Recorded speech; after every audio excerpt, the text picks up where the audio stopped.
Fala, investidores da Nintendo, tudo beleza? Investidor aqui. E 2026 mal começou e a gente já vai ter essa pedrada aí, né? Nós, os grandes nintendistas, nós somos idólatras. Por acaso a gente acende vela pro Mario? A gente se ajoelha pro Mario? É isso que tá na thumb. Mas quem disse isso não fui eu, tá? Foi o canal Stamina Light que fez essa afirmação, né? Idolatria é exatamente isso que eu disse. A gente vai reagir ao vídeo dele, vai entender o que ele quis dizer, né? Na verdade, eu assisti um pouquinho e se eu entendi bem, o vídeo ele vai numa direção de fazer indagações. Indagações sobre a comunidade de Nintendo, né, e o seu comportamento, e indagações também sobre os criadores de conteúdo de Nintendo, que sou eu, né? Então eu me senti na obrigação de responder as indagações dele, e também pode ser que seja dúvida de mais gente. Então a gente vai reagir agora ao vídeo dele e entender essa pegada de idolatria, o que ele está querendo dizer, né? Então, se você já está aqui, não esquece de deixar o like. Se você é novo, se inscreve e ativa o sininho para você não perder os vídeos aqui do canal. Os vídeos são de segunda, quarta e sexta, né, galera?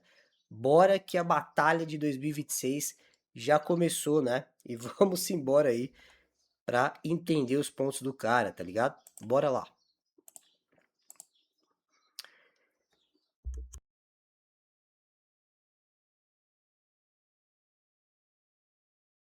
Passada eu trouxe aqui um vídeo comentando sobre o hate que os fãs da Nintendo e a Nintendo estavam tomando em decorrência das pessoas não respeitarem mais a Nintendo em si. Hoje eu decidi vir aqui depois de refletir um pouco mais sobre esse caso e toda a repercussão que o meu próprio vídeo deu, para fazer algumas indagações para os nintendistas de plantão. Então hoje eu quero falar especificamente com você aí que é nintendista.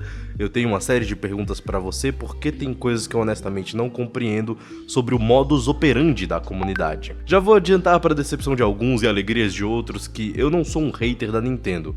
Pra mim ela tem os dois lados, o lado dos jogos e consoles que eu amo, acho que são obras-primas do mundo dos games, e o lado da empresa que aí sim eu odeio e acho repugnante. Então as perguntas que eu vou fazer aqui partem do ponto de que eu realmente não entendo por que dos nintendistas agirem dessa forma, e não de eu ser um intolerante ou qualquer coisa do tipo. Antes de mais nada, meu nome é Gil e você está assistindo ao canal Stamina Light. Tá rolando a rifa de um Switch OLED aqui no canal, então compre um númerozinho que você me ajuda demais. Agora vamos para as perguntas. Primeira questão, por que vocês passam tanta vergonha na internet? Tipo assim, comemorar que tem que pagar mais por assinatura, fazer musiquinha de Mario Day, Nintendo Direct, e se portar num geral numa forma um tanto quanto infantilizada, sendo que o conteúdo não está sendo produzido para um público infantil. Vamos lá, né? Então, essa foi vamos deixar ele terminar, vai, que vamos deixar ele concluir, porque são indagações, aí ele finaliza e eu já comento na sequência. Quando o youtuber de público infantil age como um youtuber de público infantil, fazendo vozinho, trejeitos e não sei o que, eu compreendo. Quando o youtuber que tá fazendo o vídeo pra marmanjo age dessa forma, aí eu acho estranho minimamente. Tipo assim, tem alguém que realmente acha essas coisas legais e por isso vocês fazem, ou a intenção é só viralizar pelo ridículo? Segunda pergunta, por que é Beleza, então agora se ele terminou a primeira indagação, essa foi diretamente para criadores de conteúdo, tá? Cara, você me fez aí fazer uma coisa que eu pensei que eu nunca faria, né, na história desse canal aqui, que é contextualizar o comportamento de outros criadores de conteúdo de Nintendo e de alguma forma as coisas que viralizam na internet, eu vou dar um contexto para vocês entenderem aonde eu quero chegar. São aquelas coisas, trechos curtos, cortados e fáceis de entender, tanto para comédia, tanto para viralização, sem um contexto geral, né? E aí, quando isso viraliza e fura as bolhas, ninguém quer saber a origem, a fonte original daquilo lá, né? Então, quando ele fala assim, olha, por que que vocês aí, vocês comemoram, vocês falam que tem que pagar mais em preços de assinatura e vocês ficam comemorando? Praticamente, ele tá falando isso aí porque existe um recorte do canal Bate-Papo Nintendo, do Danilo Veloso, onde ele está fazendo uma react e ele grita, né? Tem que pagar mais, tem que pagar mais, tem que pagar mais, que era justamente a assinatura do Switch Online do Nintendo 64, tá? E isso viralizou, isso deu uma furada de bolha E até hoje a gente paga por esse trecho, né? A gente tem que explicar para a galera do porquê que ele está comemorando lá o Tem que Pagar Mais. Que é engraçado, tá? Eu acho até engraçado, até hoje eu acho um pouco engraçado isso. Mas o contexto disso é que antes desse evento da Direct aí, o próprio criador de conteúdo Danilo Veloso, nos seus vídeos e nas suas lives de domingo, comentou o seguinte: cara, eu não me importo de ter que pagar mais num serviço que me entregue mais qualidade. Então eu tenho a preferência de pagar um pouco mais nesse serviço que é muito barato. Hoje, a assinatura da Nintendo, eu não sei se o senhor sabe, né, se você tem aí um videogame da Nintendo, é a mais barata do mercado. E pouca gente fala isso. Pouca gente fala dessa ação da Nintendo que é super pró-consumidora. E o Danilo reclamou de alguns aspectos ali do Switch Online, especialmente que não tinha outros consoles, e falou: cara, eu pago mais para ter 64, eu pago mais para ter mais jogos, eu pago mais para ter online melhor. E aí, existia na época uma expectativa que a Nintendo Direct da época ia justamente apresentar mais coisas no Switch Online e que provavelmente iria cobrar mais. Teve gente que fechou a cara e teve gente que falou: ok, eu pago mais se você me entregar mais. Faz sentido para você isso? E aí, ele no vídeo, quando começou a aparecer ali Switch Online, ele já começou a falar: tem que pagar mais, tem que pagar mais, porque na cabeça dele pagar mais estava diretamente associado a ter um serviço melhor. Explicado isso, segunda parte. Por que vocês fazem trejeitos e não sei o que e vozinha de infantilizada para agradar marmanjo? Aqui tem uma desinformação e eu vou explicar em duas etapas. Isso aqui eu acho que eu não vi ninguém falando na internet, tá? Vou repetir para vocês. Nenhum criador de conteúdo Nintendo, nenhum, nem os que eu já briguei, nem os que eu não tenho contato hoje mais, mas nenhum faz voz de criança. Nenhum. Voz de criança é isso aqui, ó. Oi, gente, tudo bem? Isso é voz de criança. Nenhum faz isso. O que acontece são duas coisas aqui, tá? Fácil de entender essa parte. Primeiro, cada um tem seu tom de voz, né? E não adianta o cara que tem uma voz um pouco mais grave, mais fina, querer forçar, porque vai ficar ridículo, né? Então não adianta, já é do aquele criador, ele tem a voz um pouco mais fina, né? A segunda coisa, isso é fácil de entender, né? É bem natural para vocês, né? A segunda coisa e aí vai de cada um e vai da percepção e do que as pessoas mais gostam de ouvir. Mas é assim, quando eu ou qualquer outra pessoa, isso é natural, tá? Está falando com um amigo, ele fala nesse tom aqui, ó. Ô, e aí, mano, vamos jogar bola hoje? Ô, mano, vamos, bora? Aí o cara responde, vamos. Quando você fala com um estranho na rua, geralmente, tá? As pessoas costumam baixar o tom. As pessoas costumam falar mais manso, mais um pouco mais fino mesmo, tá? Por exemplo, você tá passando um estranho na rua, você quer saber as horas. Você não vai falar: ô mano, qual que é as horas aí? Você vai fazer o seguinte, você vai falar assim, ó. Oba, beleza? Tudo bem? Qual as horas, por favor? Né? Que horas são agora? Tu percebe que você diminui em tom de respeito? E aí, muitos criadores optam por falar desse jeito que eu tô falando aqui, ó. Oi, galera, beleza? Tudo bem? Com esse tom mais carinhoso, mais de respeito, porque ele não sabe com quem ele tá falando lá do outro lado. Entendeu? Ele tá falando para um monte de estranhos. Agora, eu não falo mais dessa forma com vocês aí, porque eu quero ter uma proximidade maior com vocês, e eu percebo que os criadores de conteúdo de sucesso, fora da bolha ou dentro aí, que faz sucesso, eles têm uma projeção de voz mais forte. Eles falam mais para fora, mais firme. Então eu estou procurando fazer isso também para ter um tete a tete com vocês mais pessoal. Mas vai de cada um. Vai de cada um, entendeu? Então isso aí é inventado, tá? Não vem falar que as pessoas, não, os criadores de conteúdo se vestem de Teletubbies e tal. Teve o clipezinho lá do Mario Day, é outra vertente, né? É um clipe à parte e tal, e bora. Que vocês vivem na defensiva o tempo todo. Nos comentários do vídeo anterior apareceu alguém comentando assim: Nintendo eu não discuto, eu emulo, alguma coisa assim. E aí teve um cara que respondeu ele: ah, então emula um Switch 2 aí que eu quero ver. Tipo, Por que essa conduta? Ninguém fez um ataque direto pra você, você sequer estava na conversa, e aí você tem esse ímpeto de não, eu preciso defender a minha empresa bilionária. De onde é que vem esse raciocínio? Eu queria entender de verdade. Tem alguém recebendo alguma coisa da Nintendo pra sair defendendo ela por aí, ou é só uma obsessão pela empresa? Minha terceira pergunta. Vamos lá.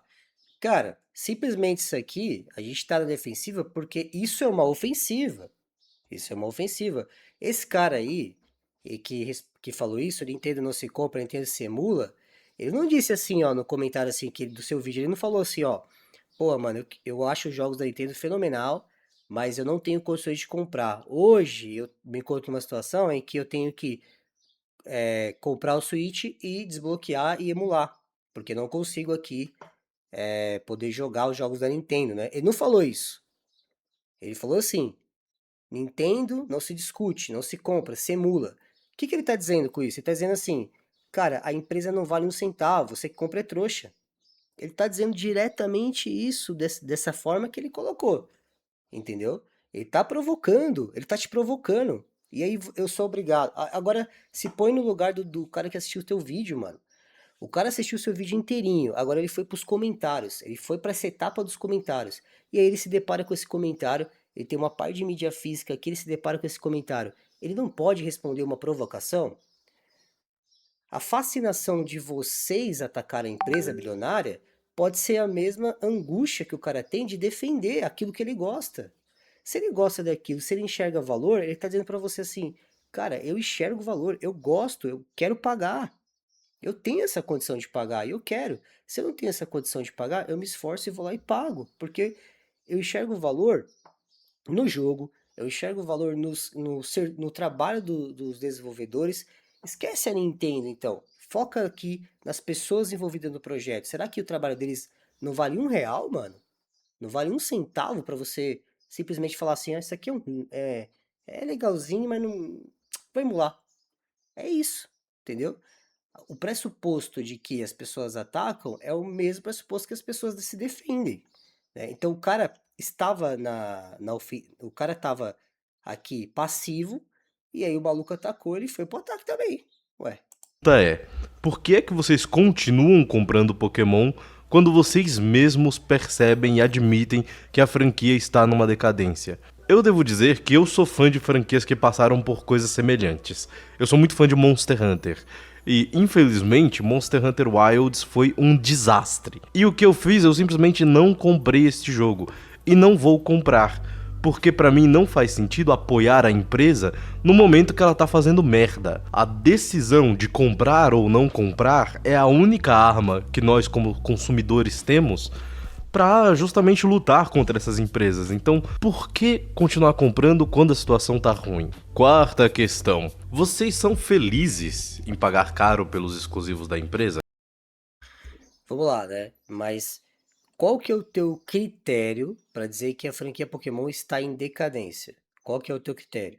Seu critério é ah, apesar do jogo estar vendendo milhões a cada título e as pessoas estarem aceitando, comprando, jogando e se divertindo, mas eu acho que a franquia está em decadência porque a janela está em PNG, uma janela específica, é o teu critério pessoal. Agora eu acabei de puxar aqui as vendas, né, de Monster Hunter Wilds. Vamos ver aqui. Esse é um critério objetivo, né? Esse é o critério objetivo. 160 mil cópias aqui. Pouquíssimo para a franquia, né? Aí é um critério objetivo de decadência. E como que você sabe que Monster Hunter Wilds é ruim se você não comprou e jogou? Pelos trailers, pelo que as pessoas falam, é um pouco manada, né? Às vezes esses jogos que são criticados em Metacritic, que vendem pouco, são bons, né? Então, se você é fã, vai em busca de jogar, mano. Vai em busca de comprar. Você pode se surpreender. Às vezes, ali também não vendeu bem Monster Hunter Wilds, porque tentou inovar, tentou fazer uma coisa diferente. Porque uma coisa é o produto flopar por vendas. Outra coisa pode ser também detalhe técnico. Em Pokémon, você olhar e falar, pô, não tá agradável aqui o detalhe técnico. É um critério pessoal seu. Agora, eu duvido que Monster Hunter Wilds tenha gráficos ruins, bugs visuais. Cara, dá uma chance pro jogo e descobre, entendeu? Eu, particularmente, tenho um Switch, hoje em dia o meu Switch é desbloqueado. Mas quando o meu Switch não era desbloqueado, toda vez que eu tinha que pagar R$ 300 um jogo, eu ficava muito triste. E até mesmo agora, já com desbloqueio, eu tô, por exemplo, querendo muito pegar o Mario Kart 8, porque você comprando tem o modo online, etc. Mas eu tô 0% a fim de pagar R$ 350 nesse jogo, e não é porque eu acho errado. Pô, se você não quer pagar R$ 350 no jogo, não paga. Cara, tem vários grupos de ofertas que hoje você consegue pagar R$ 220 no jogo de Switch 1, R$ 250 no máximo no jogo de Switch 1, tá ligado? O N-Drop, eu já não canso de falar, cara. É a marca que patrocina aqui o canal. Se você der uma olhada nos jogos, ó, 209 jogo de Switch 1, né? Final Fantasy aqui, cara, 179. Então, assim, meio que só paga caro hoje em dia quem quer, né? Então, se você tá pagando 350, tá faltando uma pesquisa, entra no grupo do Drop que você não vai mais pagar esse valor em preços de Switch 1. Olha só, você falou aí de Mario Kart, né? Que é um jogo antigo. Esse jogo acabou de sair 263. Então, assim, meu, pesquisa, né? Também não precisa ir lá e pagar o preço que tá lá. Hoje em dia não precisa. Jogos custarem tão caro, apesar de que eu acho errado os jogos custarem tão caro, também não é porque eu desvalorizo o jogo, não é porque eu acho que o jogo não vale isso, mas é porque se eu gasto R$ 350 desse jeito, me faz muita falta no final do mês. São contas que eu não vou conseguir pagar, são coisas que eu vou ter que abrir mão e eu honestamente não estou disposto. E para além de ficar feliz com pagar caro, minha quinta questão e talvez a Ninguém fica feliz em pagar caro. Ninguém. Nenhum nintendista fica feliz em pagar caro. Acontece que você está colocando de novo o seu critério pessoal na coisa. Porque o nintendista pode olhar assim e falar assim, mano, R$ 400 não tá caro. Vai depender da realidade de cada um, meu. Entendeu? Pra você é caro, mas pra muita gente não é. E aí? Agora, a avaliação é: existem dois jogos, os dois custam R$ 300. E pelo que ele entrega aqui, eu acho que vale. Eu acho que vale. Eu acho que pode ser que até tá barato, tá?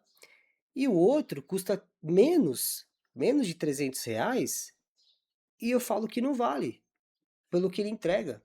Então, essa avaliação tem que ser feita de forma individual e no teu critério. Você está dizendo que todo mundo vai achar caro. E não é isso. Não é isso. mais importante. Por que é que os nintendistas são tão elitistas? Eu realmente não E outra coisa, né? Argumento elitista. Cara, você tem o Switch aí desbloqueado, você acabou de falar, né? R$ 300 faz falta para você no mês. Se R$ 300 faz falta para você no mês, você deixa de pagar uma conta, deixa de fazer compra no mercado, de comprar arroz e feijão, eu não vou falar para você assim, então não consome, então não compra, porque provavelmente faz parte do seu lazer. Mas eu quero entender como que você conseguiu então comprar um Switch. Porque o Switch, o aparelho, o videogame, ele não é R$ 300. Ele não é R$ 500. Ele não é R$ 600. O Switch 1 hoje é por volta de 1.500 a R$ 1.600. O Switch OLED, 1.600, 1.700. Como? Quantos meses você ficou sem comer? Quantos meses você ficou sem pagar a conta de luz? Então não tá fechando, você tá meio que forçando a barra aqui, né? compreendo essa versão de que outras pessoas consumam algo que você gosta. Se eu gosto de algo, eu quero que o máximo de pessoas no mundo conheça aquilo, goste daquilo. Porque ficar, sabe, gatekeeping a galera só porque tem menos dinheiro ou qualquer coisa assim, todos esses ataques que fazem a pirataria, a emulação, eu consigo até imaginar de onde vem esse pensamento, né, de um ponto de vista de que se a empresa lucrar mais, ela vai poder fazer jogos melhores, vai poder fazer mais jogos. Só que eu não consigo entender no que vai ajudar se o Enzo de 15 anos não puder jogar e ponto final, porque ele não vai poder comprar de todo jeito. Então a situação em que ou ele pirateia, ou ele não joga aquele jogo e ponto final. Aparentemente, para os nintendistas, o melhor é que ele não jogue aquele jogo e ponto final. Só que aí entra numa hipocrisia muito grande, porque se você é brasileiro, você é tipo assim, vamos falar honestamente aqui, todo mundo aqui cresceu jogando emulador, todo mundo cresceu jogando fita pirata em locadora, sacou? O contato com videogame da maior parte dos brasileiros foi com consoles desbloqueados, foi com consoles com trava de região removida, foi com emuladores, foi com jogos de PC pirata. Não tem como você fingir que essas coisas não aconteceram, porque aconteceram. O próprio Nintendinho clássico demorou um século para chegar no Brasil, e enquanto isso, várias outras marcas lançaram seus próprios Nintendinhos, os chamados de Famiclones. E é curioso que, hoje em dia, esses Famiclones são vistos como objetos de desejo, são vistos como objetos nostálgicos, ninguém os condena por serem uma forma de pirataria aí. Então você tá vendo por que é que eu tô fazendo essas perguntas aqui? Eu realmente não consigo compreender, eu não consigo enxergar a lógica no pensamento médio nintendista. As perguntas que eu tô fazendo aqui são 100% sinceras, são perguntas que eu realmente não tenho a menor ideia de qual é a resposta. E eu particularmente acho que nenhum nintendista vai de fato responder esse vídeo. Mas se você é nintendista e é um cara honesto intelectualmente, eu gostaria muito de saber o que você pensa sobre todas essas questões. Mesmo que você não seja o cara que eu tô falando aqui, mas que você pelo menos dê o seu take do ponto de vista de alguém que é nintendista sobre esse... E aí, o que vocês acharam? Cara, esse argumento aí que no passado e tal, todo mundo partiu do ponto da pirataria e tal, isso aí a gente já conversou várias vezes, já foi superado, né? Era uma época que todos nós aqui, e aí eu falo todos nós, é todo mundo que me assiste, inclusive eu, éramos crianças, não tínhamos noção nenhuma das coisas. A gente tá na faixa aqui dos 30, né? É a faixa etária da idade do meu canal, entre 30 a 40 anos, é o que mostra aqui o algoritmo. Ou seja, lá nos anos 90, 80, 88, a gente era criança e a gente não tinha noção nenhuma do que consumia. E, digo mais, a gente sofria muito.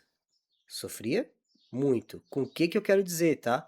Ia lá e beleza, comprava 3 CDs de Play 1 por R$ 10. Top, né? Me dei bem. Cara, muitas das vezes o CD não pegava. Muitas das vezes a gente perdia o save. Muitas das vezes aquele CD ele pegava por 2, 3 semanas, depois você colocava lá e não pegava mais. E esse sofrer muito é real. Porque olha só, você compra o CDzinho lá, você é criança, você compra o CDzinho lá, você começa a jogar o negócio, né? Porra, tô jogando aqui, me divertindo, construindo aqui meu save. E aí na semana seguinte, você ia colocar o negócio não funcionava mais. Cara, era de chorar. Eu, quando era criança, eu chorava com isso. Ninguém fala da parte ruim, né? Da pirataria. Ninguém fala, cara. Só que popularizou, não sei o quê. E aí agora a gente cresceu, agora a gente tem condições, agora a gente entende o que é emulação, a gente entende o que é pirataria. Para mim naquela época era tudo daquilo, funcionava daquele jeito, até porque a gente não conseguia ter acesso muito fácil a coisas originais de PlayStation 1, de PlayStation 2. Era difícil, não é nem pelo dinheiro, é o acesso de vir mesmo pro Brasil, era difícil, de Play 1 meu. Eu não lembro uma loja ali no meu bairro que vendia CD de Play 1 original. Uma loja. E eu acho que se eu tivesse essa consciência, eu preferia mil vezes assim juntar uma graninha a mais e pegar o original. E é o que ele tá passando, porque esse vídeo dele é um pedido de clamor. Tem duas coisas nesse vídeo dele que eu consegui entender aqui. Primeiro, ele tá clamando para validar o método dele de pensar do porquê ele pirateia a Nintendo. E segundo, ele quer voltar ao mesmo tempo. Porque não faz sentido nenhum ele querer comprar o Mario Kart 8 original com o negócio desbloqueado só para jogar online, sendo que agora tá todo mundo no World. Ele parece que ele quer voltar, entendeu? Então, cara, faz esse esforço aí compra um Switch 2 ou compra um Switch bloqueado e começa a comprar devagarzinho os jogos originais. Você vai ver a diferença que vai fazer na sua vida, sem ter esse medo de jogar online para não ser banido, porque eu sei que console desbloqueado pode ser banido, sem ter aquele medo de atualizar o console e brincar, porque eu sei que isso acontece aí. Cara, sua vida vai te libertar de um peso, um negócio que tá te puxando. E eu tô percebendo nesse vídeo aí, tá bom? Então é isso. Um forte abraço aí. Da mesma forma que ele falou que ele foi sincero, eu tô sendo super sincero com ele aqui. Obrigado a todo mundo que ficou até aqui. Um beijo do coração. Deixa eu voltar para a tela cheia para se despedir de vocês. E até a próxima. E com esse vídeo começamos 2026, né? Valeu, um beijo, até quarta.